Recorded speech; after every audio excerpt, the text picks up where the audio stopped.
Good morning. It is November the 2nd, and I'm about to commence my video on my favorite month of the year, which is Scorpio.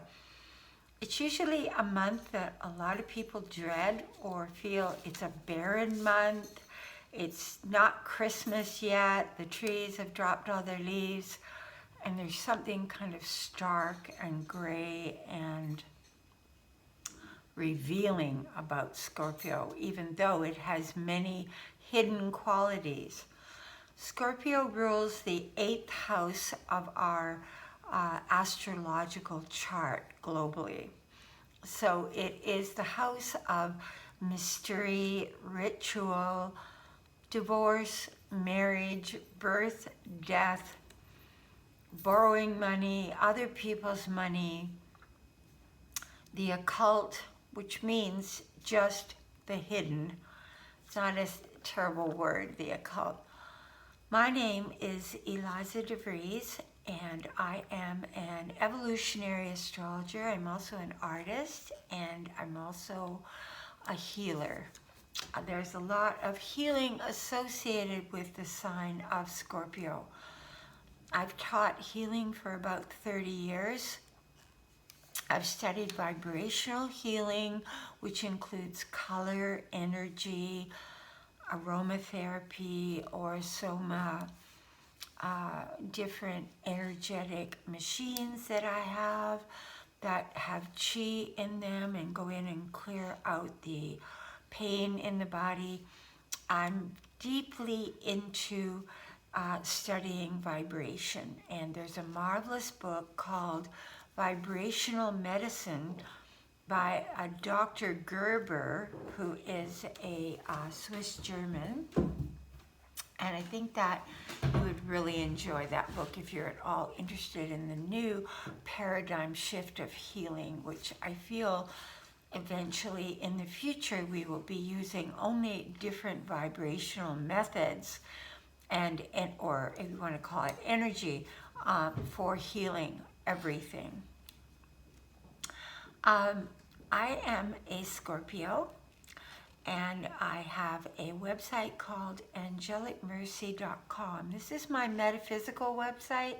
So on it you will see all about healing through Reiki. You will see about my mediumship, which a lot of Scorpios do get into mediumship, which is not channeling directly someone through you, but hearing the messages from the inner dimensions of people who have already crossed over.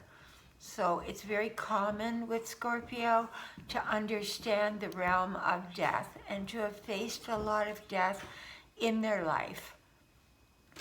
Now, last month's video was very positive, very upbeat. I felt we turned a corner.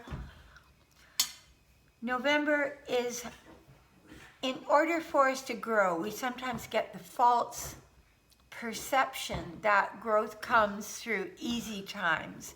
But if you look back on your life and you look at the suffering you've gone through in your life, or the times when you've lost everything, which is also a form of suffering, or lost somebody you loved, or had to deal with a lot of death or a lot of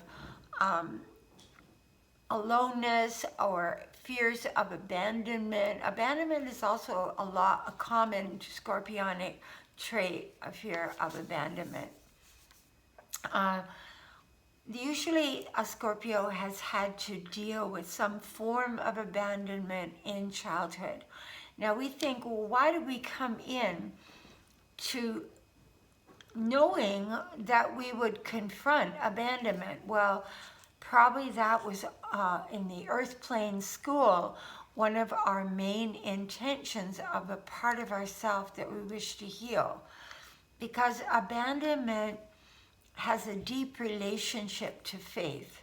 If we have a lot of faith and we lose a lot, and we live in a state of faith and hope and optimism and prayer and light, then I'm not saying the losses aren't painful or that we don't have incredibly searing moments of grief, but there is a way that we are moving back into optimism and faith quicker than others, if that is our main trait. How do we know if we have that kind of beautiful optimism within our chart, within our soul? It will often show up through the sign of Jupiter, and how Jupiter, where it is in your chart, what sign it is in your chart, and how it is affecting your other planets. So if you have Jupiter sitting in a lovely, harmonious relationship with your Sun or Venus or Mercury or Mars, then especially a Mercury trine Jupiter, or Mercury conjunct Jupiter, it gives a very Sagittarian, optimistic viewpoint about life, no matter the circumstance. So getting back to Scorpio and getting back to the month of Scorpio, I cannot promise you a rainbow this month, because we've turned the corner. We've moved into another expression of facing life and seeing things start to open up in front of us. But we're going to have some shake-up moments. Now, this is very conducive to growth, shake-up moments. So it's like we're growing and we're making strides, and then we're kind of plateauing. And then we get another shake-up. And what does that do? It opens us deeper to another layer of the wounds within our own being, so we can heal those wounds to move forward into a more all-inclusive experience of life and love and each other and our planet. So what is happening in November? Well, the first thing that's happening is that on November 4th, we are having let me find it here, we're having a new moon in Scorpio. So new moon in Scorpio is a lot about rebirth, regeneration, starting over.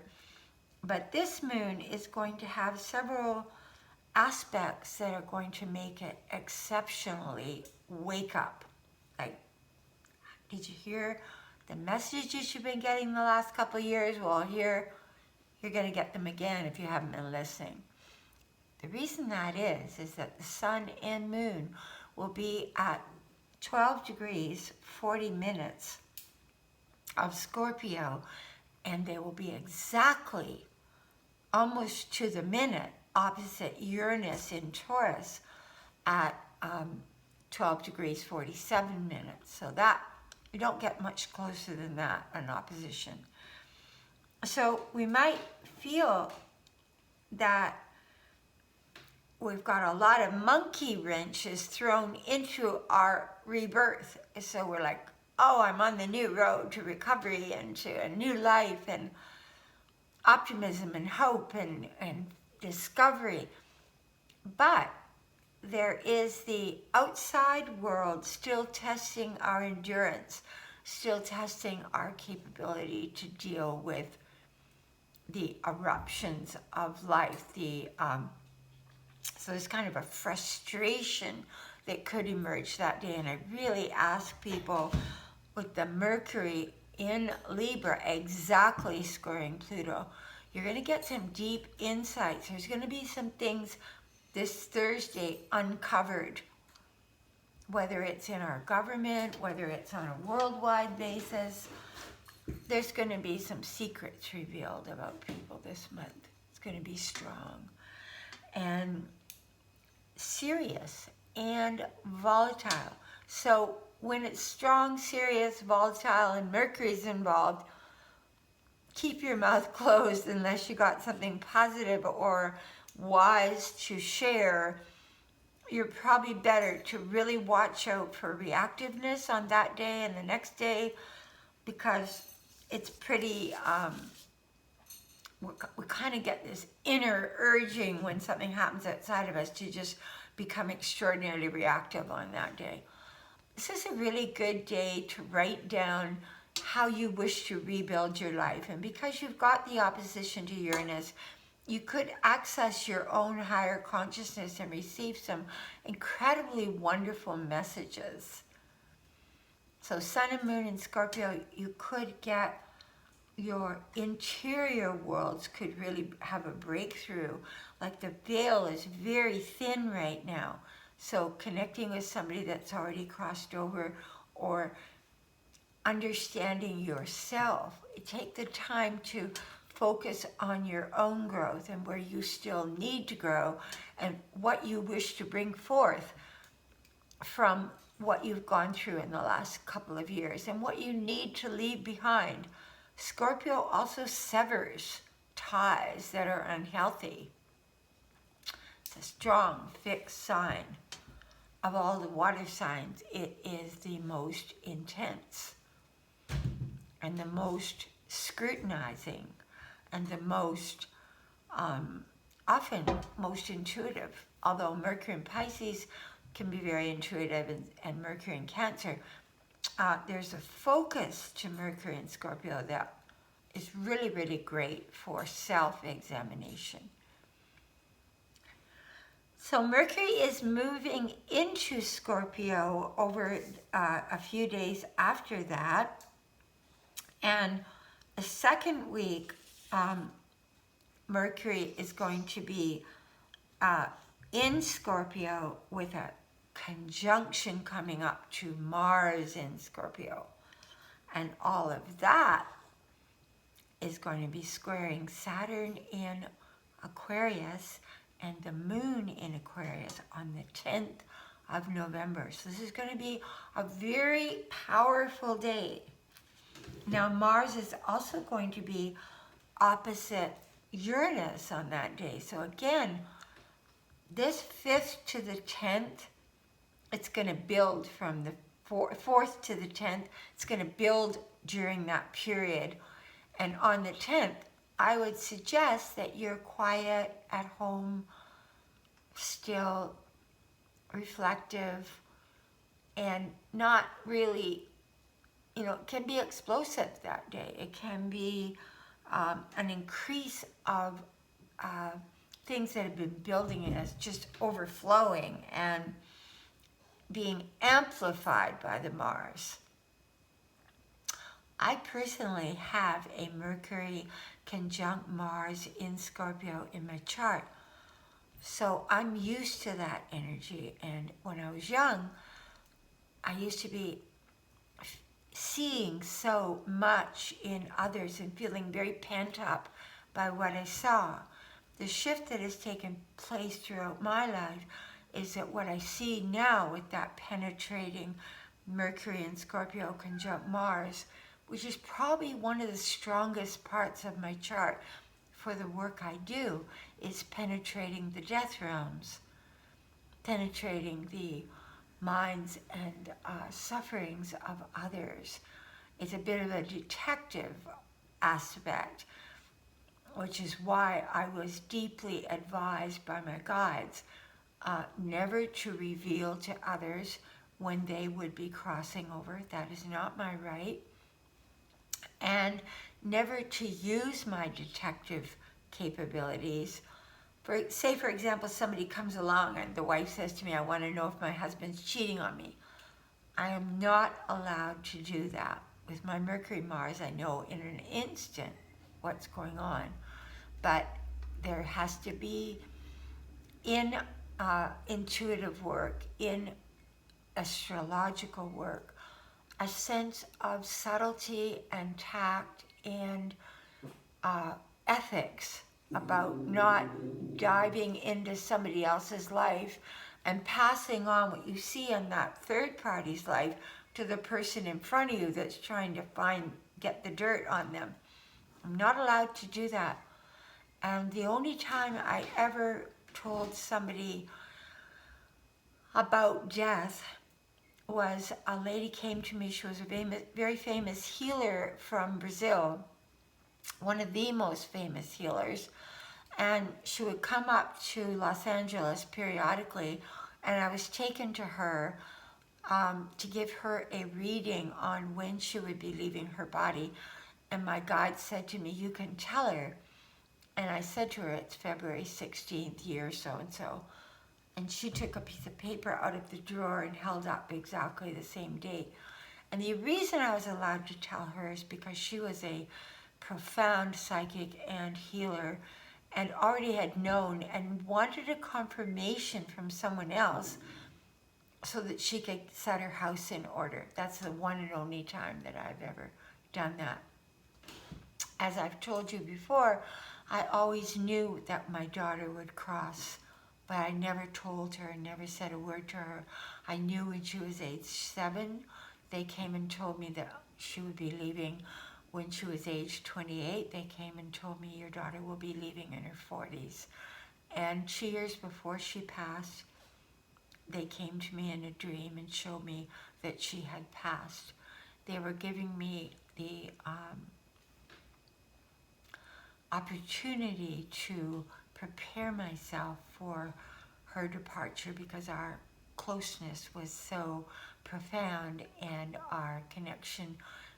If I didn't have this kind of slow preparation, it would have been absolutely dramatic on my own body and heart as much as it was on hers. Another thing I wanted to say, because we are in the month of discussing death and departure and transformation, and death is a form of transformation from one form to another. For years, I was happy for my daughter that she had left her form because she had suffered a lot, but I was internally missing her immensely, and yet encouraging her spiritually to move on to wherever she needed to go. It's only in the last couple of years, and coming up this coming March will be 10 years since she passed, that I really understand the purpose of why she left when she left. That's not to be right now, I'm going into that. But when I understood that, it released me from the deepest wells of grief that were still sitting within my form. I really understood it, and I can tell you with each person in your life that has passed suddenly or slowly or however it has occurred, one day, if you ask to know why, you will be told and shown. There's always a reason, and it's always profound, and it's always expansive, and it's always healing. And the other person has made, if it's that somebody super close to you, you have made a contract about that departure. Hard as that may be to understand in the moment of losing somebody, I can assure you it is true. All right, so we get to the 10th.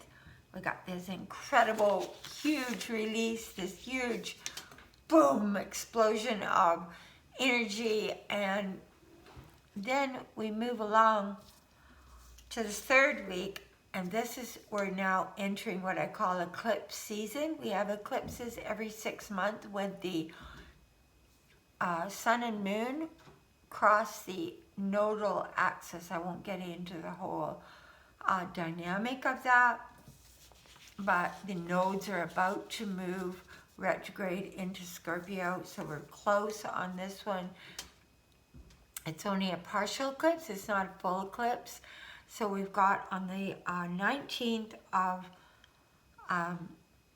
the month, we're going to have the moon at 27 degrees Taurus and the sun at 27 degrees Scorpio. And the moon, it's going to be conjunct an incredible star called Argul, which is a very primordial, intensified,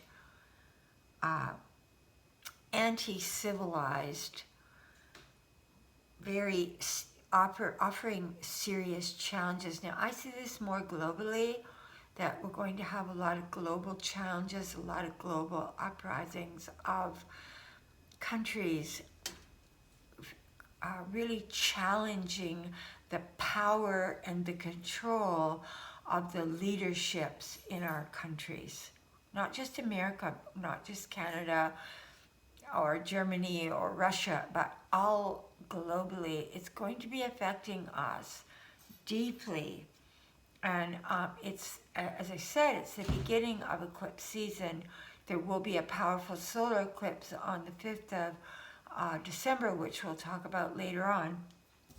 But this is going to bring about a great shift in our perception of government and how much power we're going to give to government and how involved we're going to get at a grassroots level with our government. So this lunar eclipse, which I'm just going to look at here quickly.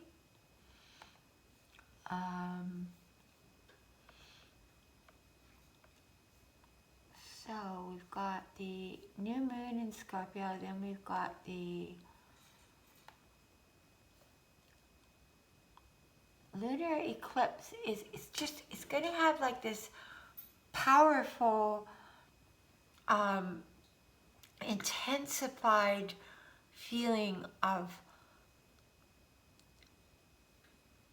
I need to change my life in ways where I've just been dormant or stuck. It's going to push at us internally. Now, it may feel like it's pushing at you externally, but it's really, you need to sit down on that day, we all do, and really open your heart to prayer for our world to make transitional changes that will bring about a broader perspective, a more optimistic spiritual expression of mankind, a deeper understanding, with it being in Taurus, about our earth, about the transformations that we need to make on our earth to be more in sync with the divine plan of Mother Earth. Now, I'm going to choose a couple of cards, as I like to, to see what November will be.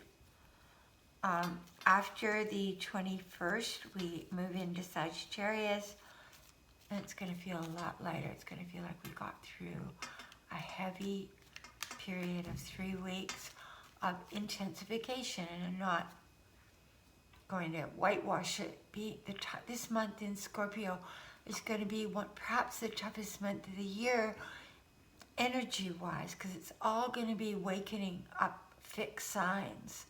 Because we've got Saturn and Jupiter in fixed sign. We have Uranus in Taurus in a fixed sign. And then we have the Sun, Mercury, and Mars in fixed signs. So it's heavy. The changes are like banging heads with each other. They're not moving. They're both fixed. They're both planted. They're both challenging each other, all of them. One card globally for what this month will be like. Well, this is a card of 8 of Pentacles. So it's a card of working hard. It's a card of enterprise. It's a card of, if you want to have a new beginning, putting yourself behind your new beginning and not sitting anymore, but getting involved personally with what is going on, looking around you, getting yourself involved in a cause that you believe in, changing your own life, looking within your own family, and making greater effort to have it become more peaceful, harmonious, and loving. And the November 4th new moon.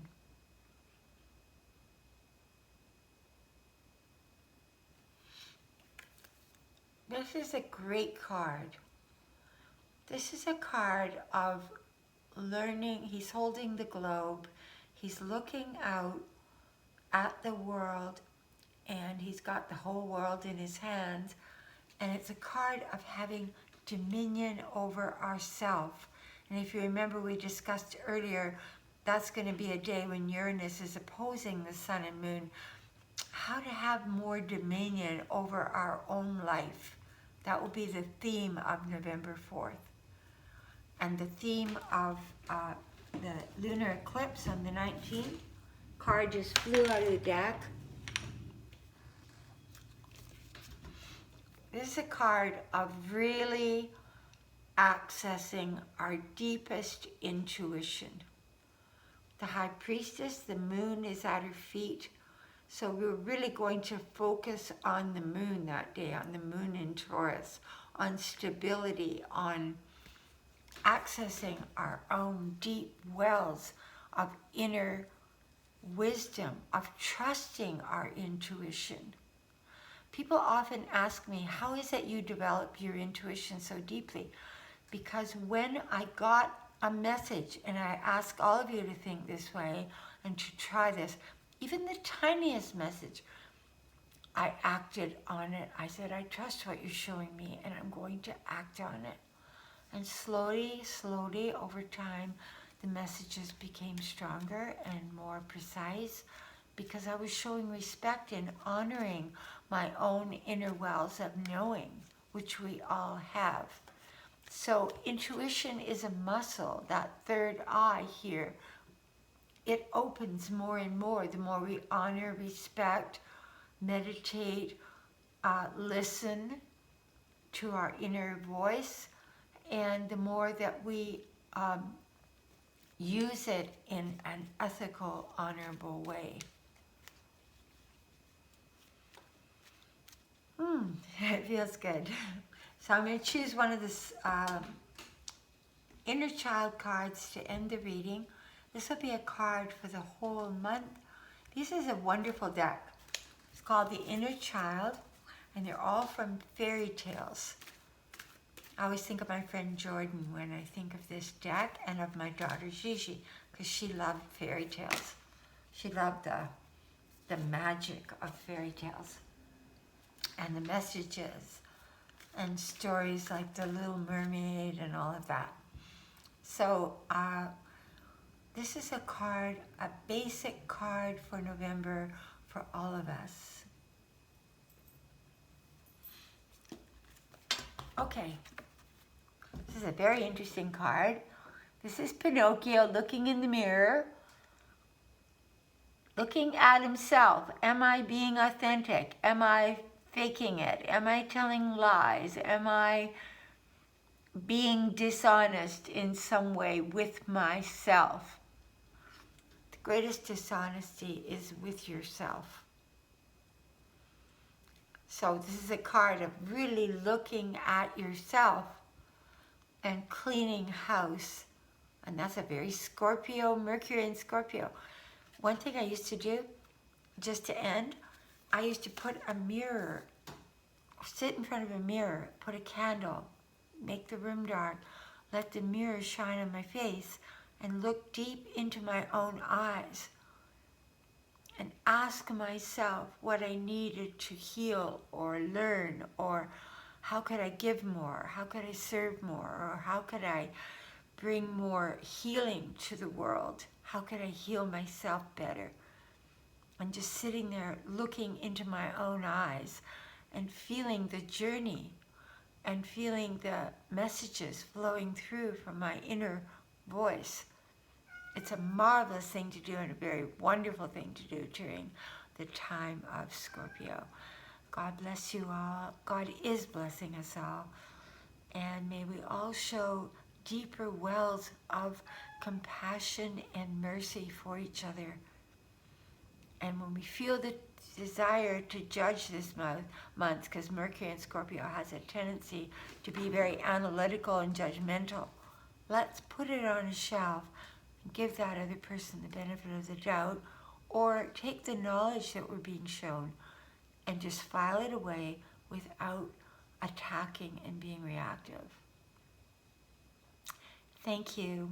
God be with you, and may we all honor our blessed Mother Earth and all her creatures and each other.